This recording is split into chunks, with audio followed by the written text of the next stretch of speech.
ঝাল দিছে ফুচকার মধ্যে। এইদিকে আমাদের ফুচকা চলে আসছে আর গালিব বলতেছিল চ্যালেঞ্জ করবে না। আমি বলছি যে, "তুমি চ্যালেঞ্জ করো, কোনো টাইম নাই, আনলিমিটেড।"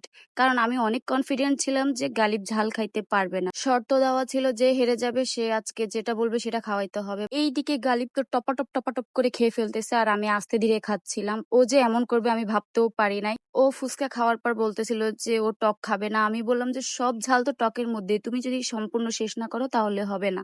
দেন ও কি করে আগে পানি খায়। ১ম এ তো একটা পানি শেষ করল। আমি তখনও কনফিডেন্ট ছিলাম যে সে টকগুলা খাবে না আর আমি উইন হয়ে যাব। বাট ও সত্যি খেয়ে ফেলছে আর ও উইন হয়ে গেছে। কিন্তু বিশ্বাস করেন আমি খাওয়ার পর অনেকক্ষণ পরে পানি খাইছি। বাট ও দেখেন খাওয়ার পর কি করতেছে। ও ঝাল খাওয়ার পর যে কি করতেছিল সবাই হাসতে শেষ। আর এদিকে সে আরেকটা পানি আনতে গেছে। তার কথা হচ্ছে সে উইন হইছে, আজকে যা বলবে তাকে আমরা সেটাই খাওয়াবো। আর সত্যি বলতে ওই ভিডিওর ক্লিপ নিতে ভুলে গেছি। ও যেহেতু উইন হইছে, ও হচ্ছে একটা কেক খাইছে, সেটার বিল আমরা দিছি। যেহেতু ওর সাথে এটা ১ম চ্যালেঞ্জ, তাই বুঝতে পারি নাই যে ও জিতে যাবে। নেক্সট টাইমে যা করতে হবে বুঝে শুনে করতে হবে। ওকে কোনোভাবে উইন করা যাবে না। তো এটা হচ্ছে আমার প্ল্যান। দেখা যাক আমি প্ল্যানে সাকসেস হইতে পারি কিনা। যাই হোক, আমাদের এই চ্যালেঞ্জটা তোমাদের কাছে কেমন লাগছে অবশ্যই কমেন্টে জানাবে। আজকের মতো এই পর্যন্তই। আল্লাহ হাফেজ।